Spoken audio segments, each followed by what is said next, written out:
Jurala project దగ్గర maintenance లోపం స్పష్టంగా కనిపిస్తోంది. స్పిల్వే పిల్లర్స్ దగ్గర రోప్ తెగిపోయాయి. దీంతో లోతట్టు ప్రాంత ప్రజల్లో ఆందోళన నెలకొంది. ప్రాజెక్టు మెయింటెనెన్స్ ప్రస్తుత పరిస్థితిపై జూరాల ఎస్సీ రహీముద్దీన్తో బాలకృష్ణ ఫేస్ టు ఫేస్. ప్రత్యేకించి తెలంగాణ ప్రాంతంలో మొట్టమొదటి ఇరిగేషన్ ప్రాజెక్టు జూరాల ప్రాజెక్టులో సమస్య ఏర్పడింది. రోప్ల వద్ద సమస్య ఏర్పడింది. దాదాపు 8 చోట్ల ఐడెంటిఫై చేశారు. సో ఆ సమస్య ఏంటి, తుంగభద్ర దగ్గర డ్యామ్ దగ్గర గేట్ కొట్టుకుపోవడం, అట్లాంటి ఇన్సిడెంట్కి దీనికి ఏమైనా సంబంధం ఉందా? ప్రస్తుతం మనతో పాటు మాట్లాడడానికి జూరాల ఎస్సీ రహీముద్దీన్ గారు ఉన్నారు. వారితో మాట్లాడదాం. సార్, ఏంటి సమస్య ఏంటి?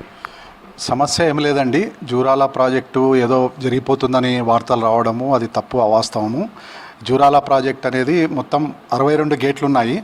62 గేట్లలో మేము ప్రతి సంవత్సరము పీరియాడికల్గా మెయింటెనెన్స్ ప్రీ మాన్సూన్ ఇన్స్పెక్షన్ చేసి ఎక్కడెక్కడ మరమ్మతులు అవసరమో ఐడెంటిఫై చేసి మరమ్మతులు చేయిస్తాము. దానిలో భాగంగానే 8 గేట్ల రోపులు మెత్తబడినాయి, డ్యామేజ్ అయినాయి చెప్పి ఎస్టిమేట్ చేసి టెండర్లు కూడా పిలవడం జరిగింది. అయితే కొద్దిగా ఏజెన్సీ లేట్ చేయడం వల్ల మే ఫస్ట్ వీక్లో స్టార్ట్ అయింది వర్క్. అది దాదాపు 4 గేట్ల రోపులు రీప్లేస్ చేశాము. ఇంకా 4 గేట్లు చేద్దామనే లోపల ఈసారి మందస్తుగా వరద వచ్చింది. దానివల్ల కొంత పని ఆగిపోయింది. కొద్దిగా వేవ్స్ ప్రాబ్లం ఉంది, డైవర్స్ పని చేయలేకపోతున్నారు. ఈ 4 గేట్ల రోపులు రీప్లేస్ కూడా ఒకవేళ వరద ప్రభావం తగ్గితే ఇప్పుడు తప్పకుండా కంప్లీట్ చేస్తాము. లేని పక్షంలో కూడా మనకు వచ్చిన ఇబ్బంది ఏం లేదు. మనకున్న 62 గేట్లలో 50 గేట్ల ద్వారా 16 లక్షల ఫ్లడ్ డిశ్చార్జ్ చేసే కెపాసిటీ ఉంది.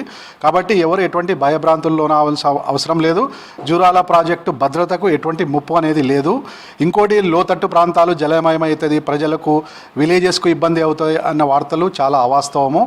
మనకు దాదాపు 6-7 లక్షల క్యూసెక్ల వరద వచ్చినా నదీ బ్యాంక్స్ లోపలనే వరద అనేది పోతుంది.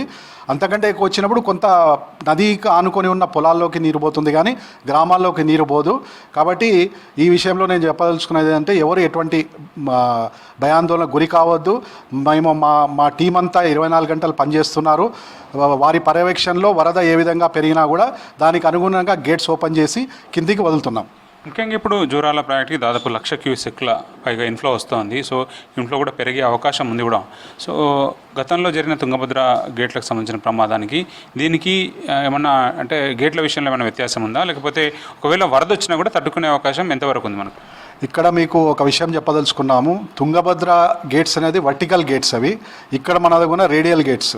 కాబట్టి రేడియల్ గేట్స్లో వర్టికల్ గేట్స్ ఒకటి చాలా పాతవి తుంగభద్రవి. అక్కడ అనుకోకుండా ప్రమాదం జరిగింది. ఇక్కడ రేడియల్ గేట్స్ విషయంలో అటువంటి కొట్టుకుపోవడం అటువంటిది అనేది చాలా జరిగే అవకాశమే లేదు. కాబట్టి అటువంటి ఇబ్బంది ఏం లేదు. ఇంకోటి, ఒకవేళ మేము ఏదైనా గేట్ మీరు అనుకున్నట్టు 2009లో వచ్చినట్లు 12 లక్షల వరద వచ్చినా కూడా ఒక 3-4 గేట్లు అయితే రోప్ రీప్లేస్ చేయలేదో అవి కూడా మేము ఎత్తగలుగుతాం అవసరం అనుకుంటే. ఎవరు ఎటువంటి ఆందోళన చెందాల్సిన అవసరం లేదు. ఓకే, మీరు ఇప్పుడు ఫీల్డ్ని విజిట్ చేశారు. జూరాల దగ్గర ప్రజెంట్ పరిస్థితి ఏంటి? ఆ రోప్లని ఎట్లా రిస్టోర్ చేయగలుగుతారు? ఇప్పుడు మీకు చెప్పాను కదా, నేను 4 రోపులు అయితే ఆల్రెడీ రెస్టోర్ చేశాము. మిగతా 4 రోపులకు వరద తగ్గితే మేము తప్పకుండా ఆ పని కూడా అటెండ్ అయ్యి రెస్టోర్ చేస్తాం. యాక్చువల్గా ఇప్పుడు స్లోయి మనకు ఏవైతే గేట్లు ఉన్నాయో గేట్ల నుంచి కూడా రెగ్యులర్గా లీకేజ్ అనేది వస్తూ ఉంటుంది ఏడాది పొరనా కూడా. సో ఏవైతే మరమ్మతులు ఉంటుందో, మినిమం మెయింటెనెన్స్ ఉంటుందో, ఆ మెయింటెనెన్స్ సంబంధించిన గ్యాప్స్ అనేది ఎక్కువగా ఉందనేది ఒక అలిగేషన్. దాని మీద ఏమంటారు? లేదండి, ల్యాబ్స్ అనేది లేదు. ఈ లీకేజ్ అనేది రబ్బర్ సీల్స్ ఏమైనా డ్యామేజ్ అయితే వస్తుంది. అది మనం గేట్ ఆపరేట్ చేసినప్పుడు సీల్స్ అరిగిపోతుంటాయి. అది మనం యాంటిసిపేట్ చేయలేము. ఎప్పుడైనా గేట్స్ ఆపరేట్ చేసినప్పుడు వరద టైంలో అయితే గేట్స్ ఆపరేట్ ఉంటుంది, వాటర్ పోతుంటుంది. వరద తగ్గినాకనే మనకు అది బయటపడుతుంది, అది రబ్బర్ సీల్ డ్యామేజ్ అయిందా, చిన్న లీకేజ్ ఉందా అనేది. అటువంటి లీకేజ్ ఏమైనా ఉంటే మనం ఎమ్మడే అటెండ్ అవుతాం. దానికి పెద్ద ప్రాబ్లం ఏం లేదు.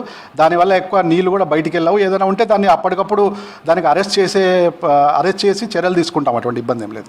ముఖ్యంగా ఈ గేట్లకు సంబంధించి మనకి ఏవైతే గేట్లు ఉన్నాయో 4, అట్లాగే 8, 12, 19, 21, 25, 27, 31 ఈ గేట్లకి ఇప్పుడు ఫర్దర్గా ఏమన్నా ఆల్టర్నేట్ ప్రికాషన్స్ ఏమైనా తీసుకునే అవసరం ఉందా, లేకపోతే యాజ్ ఇట్ ఈస్గా ఉంటూనే మెయింటైన్ చేస్తూనే మనకు ఈ వరదని డిశ్చార్జ్ చేసేయచ్చు? మనకు వరద వస్తున్నంత వరకు అయితే మనము ఏం పని చేయలేము. వరద తగ్గిన తర్వాతనే పని చేయగలము. కాబట్టి వరద తగ్గినాక వాటి పరిస్థితి ఏముందో చూసుకొని మేము దాన్ని తప్పకుండా చర్యలు తీసుకొని చేస్తాం పూర్తిగా. ముఖ్యంగా గేట్ల దగ్గర ఉన్న లెవెల్, అట్లాగే వాటర్ మనకు ఒకవేళ క్రష్ గేట్లకు సంబంధించినటువంటి లెవెల్ని కంపేర్ చేస్తే మనకు సిల్ట్ కూడా ఎక్కువగా ఉంది. సో వాటర్ స్టోరేజ్ కూడా తగ్గుతూ వస్తుంది. సో ఈ సిల్ట్ రిమూవ్ చేయడానికి ఏమన్నా యాక్షన్ ప్లాన్ ఉందా, లేకపోతే గతంలో ఏమైనా టేకప్ చేశారు? ఒకటి, గేట్ల విషయానికి వస్తే మన గేట్లు 365 డేస్ నీళ్ళలో ఉంటాయండి. మిషన్ భగీరథ దీని మీద ఆధారపడి ఉంది. దానివల్ల కూడా మాకు కొద్దిగా పని చేసుకోవడానికి ఇబ్బంది అవుతుంది. రోపులు కూడా తొందర డ్యామేజ్ అవుతున్నాయి. ఇంకోటి మీరు అడిగినట్టు సిల్ట్ సమస్య అంటున్నారు కదా, సిల్ట్ సమస్య గురించి మేము ఆల్రెడీ గవర్నమెంట్ జూరాల ప్రాజెక్ట్ కూడా టేకప్ చేసింది సిల్ట్ రిమూవల్ కొరకు. దానికి సంబంధించిన ఎస్టిమేట్ కూడా మేము సబ్మిట్ చేసాము.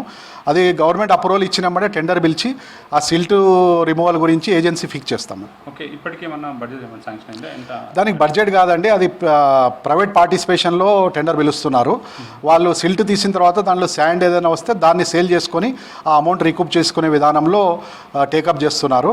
కాబట్టి దానికి ప్రత్యేక బడ్జెట్ అవసరం లేదండి. కెమెరా పర్సన్ శ్రీనివాస్తో కలిసి బాలకృష్ణ, V6 న్యూస్, మహబూబ్ నగర్.